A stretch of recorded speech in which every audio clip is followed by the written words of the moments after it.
All right, what is up, takers? It is yours truly, creative broadcasting director and host Tyler. And joining me today is music artist Downtown Deuce. Thank you so much for joining us today. Oh, thanks for having me, bro. Appreciate it, man. Absolutely. So I know for those that have been following our Love and Marriage Detroit lives after the shows, you may have seen Deuce on the last episode. So we're going to talk a little bit about Love and Marriage Detroit. We're going to talk about your career and experience as a music artist thus far, and then of course we're going to touch on mental health as well. So my first question for you, your music career has evolved since you originally started. What was the initial spark that piqued your interest in that moment when you realized like music is what you wanted to do professionally? So honestly, if I'm being real, I didn't have a choice. I was kind of born into this. My grandfather is a Rock and Roll Hall of Fame inductee, Little Willie John. He was known for his hit song "Fever," which was recorded by the likes of Beyonce, Michael Bublé. The list goes on and on. Peggy Lee. So it started with him, and then my father and my uncle, they kind of continued his journey on because he passed away when he was 30. And my uncle went on to sing background for Stevie Wonder for 30 plus years. So I was, blessed to be able to meet a lot of different artists and be trained by different artists and things like that, develop relationships. And then it kind of just got passed down to me. I was kind of the next one up. And so my uncle really kind of took me under his wing and really helped me to develop my craft. And we'll get into more how I got really to a point of being able to develop with Star Factory with Brandon Smith later on. But it really started with my family. They really kind of pushed me, threw me into the water and just kind of sink or swim. So kind of happened that way. Absolutely. So, coming from a family with a long history of a musical background and music creative talents, who were some of your earliest musical influences? Like growing up, were there any particular artists that you vibed to and listened to, or even related to? And then, how have they kind of like inspired you as an artist to produce the music that you have thus far? Yeah. I'm kind of an old soul. So I love the old school Motown feel, the Temptations, the Jackson Five, all those different groups and things like that. So it really started there. I really kind of understood the foundation of R&B music. And from there, I still like my little more modern music, the 90s, and you got your Ushers and your Joes and things like that, New Edition, and Music Soul Childs and things like that. So they really helped me to understand just the craft and the artistry of music, and not just putting out a record here and putting out a record there, but just something that's going to kind of stand the test of time. So that's kind of where I got my kind of where it came from. Absolutely. And then, can you explain to us a little bit about your writing process and where you find inspiration for your work? That's a great question, man. So for me, music is a language, just like anything else. So when I'm writing music, it helps me if I have the music ahead of time. So that way the music can kind of tell me what the song is going to be about. It can kind of tell me, I'm not going to write a happy record if the music is sad, and vice versa. You know what I mean? So just listening to the music, living with it for a little bit of time, and kind of letting it be organic that way is what really helps my process in being able to write songs, for sure. Absolutely. And for those that follow you on Twitter, we know you're a big Detroit sports fan. How did that come about? Because I know you've done some anthems for the Lions and the Pistons. Yeah. And probably at this point, I mean, I don't want to say, but you probably are working with the other teams as well, or manifesting that into the future. So how did all that come about, and like how were you able to tie in your love for Detroit sports specifically with your music? Yeah, man. So I've been a huge Detroit sports fan since I could walk and talk. That was kind of my other love. It's always been music and sports for me. And so that's kind of where it started. But I never really decided to combine the two until a few years ago. And I just said, why not just give it a try and see what happens? So I released a Detroit Pistons record called Destination Restoration. And it's crazy how it happened. I released it on all platforms. And the very next day, I got a DM from DJ Chachi. Shout out to him. He's the lead DJ at Little Caesars Arena. And he just hit me up and he's like, hey, bro, is this your song? I said, yeah. He said, send it to me. I want to play this at Little Caesars Arena. I'm like, yeah, okay. All right, bro. Nice to meet you. I'm not thinking it's a real thing, right? I'm thinking it's pure cat. But he was serious. So I sent it to him and he got me a ticket to the next game. And he's texting me like, hey, bro, 5 minutes. Get your phone ready. 5 minutes is coming. And lo and behold, my song is playing, at Little Caesars Arena. And from there, he played it for the team. And he told me that the team loved the song. They all loved the song because the song was personalized for pretty much every player. It had a line for each player. And from that point, he told me that, hey, they all love it. And he said, we want to play this for the rest of the season. I'm like, are you serious? So that's how it started. So shout out to him, man. He really got me the opportunity to get my foot in the door, and I got a lot of music coming for them for next season and things like that. And so it's been a great experience. I'm really blessed. That is crazy. I can't imagine being in the stadium and hearing your song played, and then even like, which we're gonna talk a little bit more later, but having so it's playing in the sports venues. Your music is playing on national television, Yeah. on the OWN network. How do you think that Detroit's music scene, and we've been talking a lot about how that Detroit hustles harder mentality, and like you don't find that in any other city or state. How has the culture and community in Detroit shaped you as an artist, and then what sets you apart from, say, other artists or producers that are currently hot on the scene right now? I'll just say I can't speak for other cities, but I do know a lot of different people who live in different cities, and just the grind and the work ethic here, bro, is it's unmatched, man. Because we've always kind of been like a quote unquote underdog city for some reason, even though we're one of the most prominent cities in the world, in my opinion. But just the perspective and the perception has always been that of not always positivity. So you kind of always had to work a little bit harder, and that's for me, that's kind of a plus because it brings the best out of you when you have to do that. You know what I mean? Instead of living in LA or living in ATL or living in New York, those are the three hotspots, the three hubs for music. So not living there makes it a little bit tougher, but it really just shows you what you're made of. And from there, you really can just really be happy with the results once you really put that work in. Absolutely. And now we're going to shift and talk a little bit about Love and Marriage Detroit. So, for those Okay. of you that have seen our interview, we've talked to Anthony, we've talked to our favorite, Kristina. So, speaking of Kristina, you recently had the chance to shoot and record a song with her titled While They Sleep. How Yeah. did that collaboration come about? And can you talk a little bit about your business relationship with Brandon and Kristina in Star Factory? Absolutely, yeah. So while they sleep is actually a mantra that was created by Detroit Pistons star Cade Cunningham, his cousin. That's one of my guys, and that's been their mantra for years. While they sleep, we working. While they sleep, we working, and it's really motivating.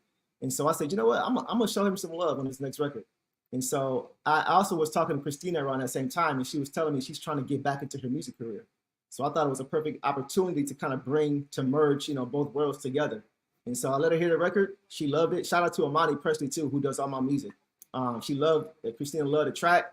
We got in the studio and y'all saw it. It was a little rocky at first. She had to shake the rust off a little bit to get the cobwebs off her voice and all that. But Brandon was there to help her out. And we got it done. It came together beautifully for sure.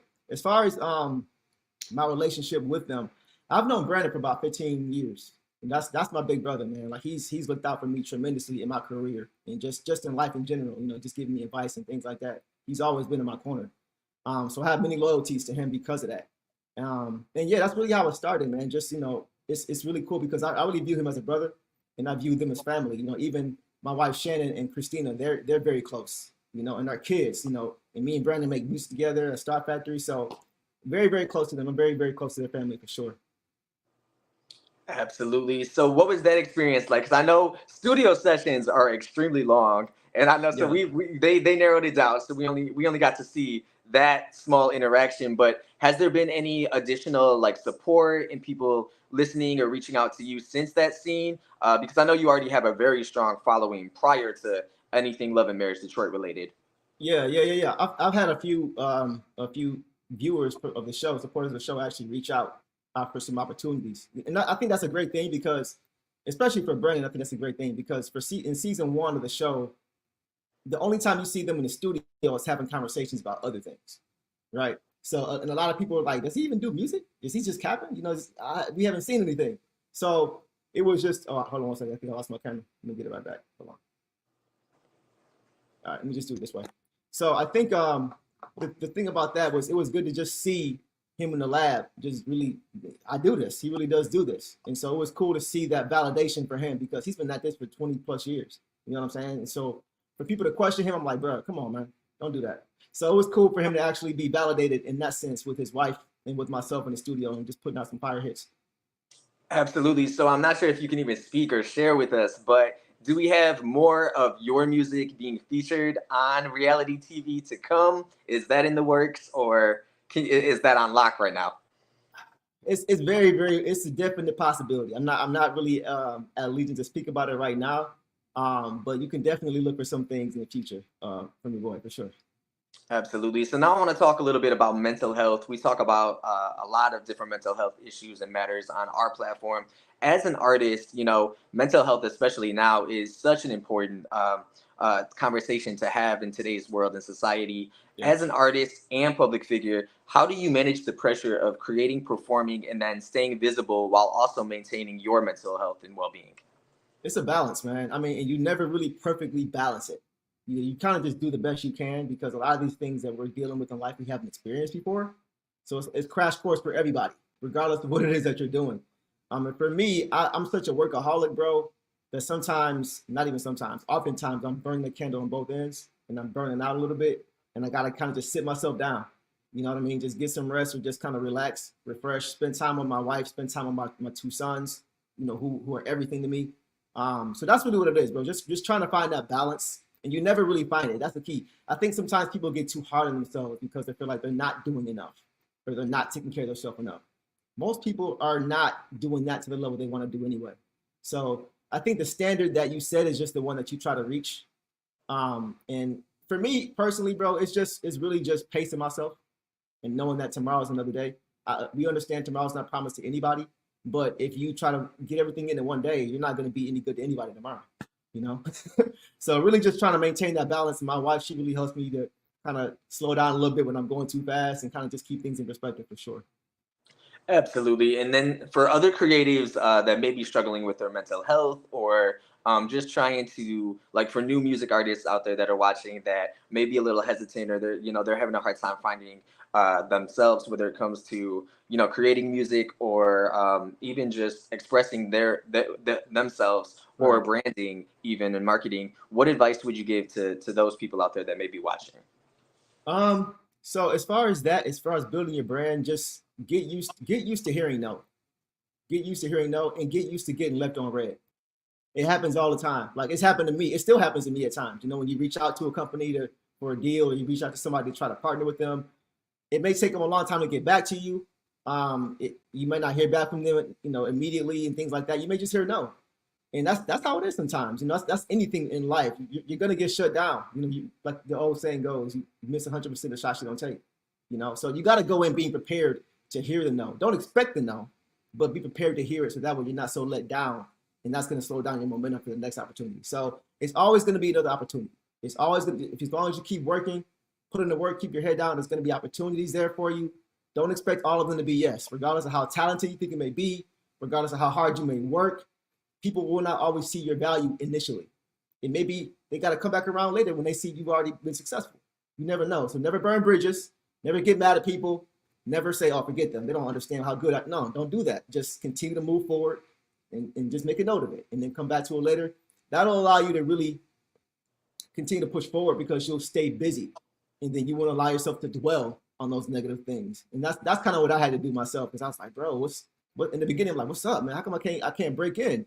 And then as soon as I thought it was never gonna happen, it happened. You know what I mean? So just stay positive. It all starts up here, and don't allow yourself to get too down on yourself for sure.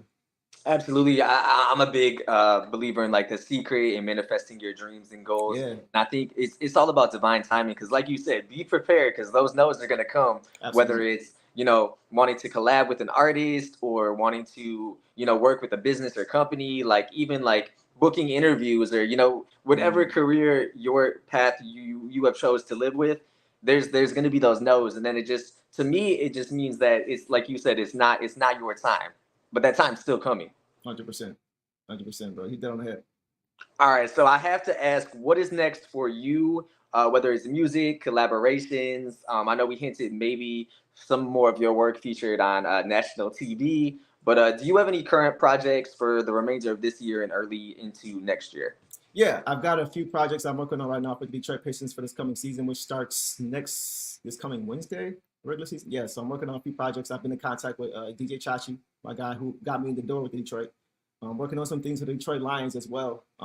They have some interest, so garner interest there as well to continue, hopefully, a partnership with them. And then the Detroit Tigers, there as well. I'm hearing things about possibilities, so I got to reach out to them and see. I'm trying to work with all the sports teams here, bro. Even the Red Wings. You know what I mean? I'm gonna get my Red Wings bag. I know hockey a little bit, not like I know basketball and football, but I'm gonna get into my bag a little bit over there too. So look out for that too. And aside from that, just a lot of other things going on, and a few things on the acting side. We talked about Love and Marriage Detroit. A little tidbit for you. I have not really mentioned this to date yet. I'm not really sure how many people are aware of this, but Anthony is actually my cousin. Oh, wow. Yeah, he's my cousin through marriage. A lot of people are not aware of that. So it can make things pretty interesting on the show, if you can imagine, because like I mentioned, I'm very close to Brandon, and the two of them are always going at each other's heads. You know what I mean? So it makes for a very interesting situation for me. Sometimes I want everybody to get along and to shine and do well, but it just doesn't work like that all the time. So hopefully they can kind of figure that out. I know Anthony's kind of had some issues with some other cast members on the show, with Chelsea and things like that. So hopefully they can pull it together second half of the season. Absolutely, that's the wild idea, because we've been doing our little like live recaps after every episode. So Anthony was one of our first guests from the show, and then we did get to talk to Kristina and Chelsea. And then I believe we're working on getting the rest of the cast, Bravo and Lakita, and then Dr. Latoya as well. So we're packing it all in, especially since it's a city, it's a show focusing on our city. So we have to we had to extend the olive branch to everybody on the show. So hopefully, like you said, they can work that out. And that's definitely interesting for you to be kind of like, you're related by marriage to Anthony, and then you're also very close with Brandon and Kristina. So hopefully we get an additional season, and hopefully we hear more of your music on there. And then I know we have your Instagram on your headline, but I'm going to go ahead and pop it up one more time. And then closing us out, anything else that we should be on the lookout? I know people can follow you on Instagram at Downtown Deuce. They can hear your music at Detroit Sports Games. Yeah. Go stream my music, Downtown Deuce, DEUCE for the sports side. You can also find me on K Deuce Music, K Deuce _ music on the music side. That's actually where I create all my music for my sports brand. So yeah, check me out at either platform. Tap in with me for sure. Absolutely. Thank you so much for joining us. We'll be sure to link all of your social medias in the video description. And then hopefully we can get some updates as your career continues to grow. Absolutely. Thank you, man. I appreciate this. Absolutely. And we'll be back on Size Take today with more interviews coming soon.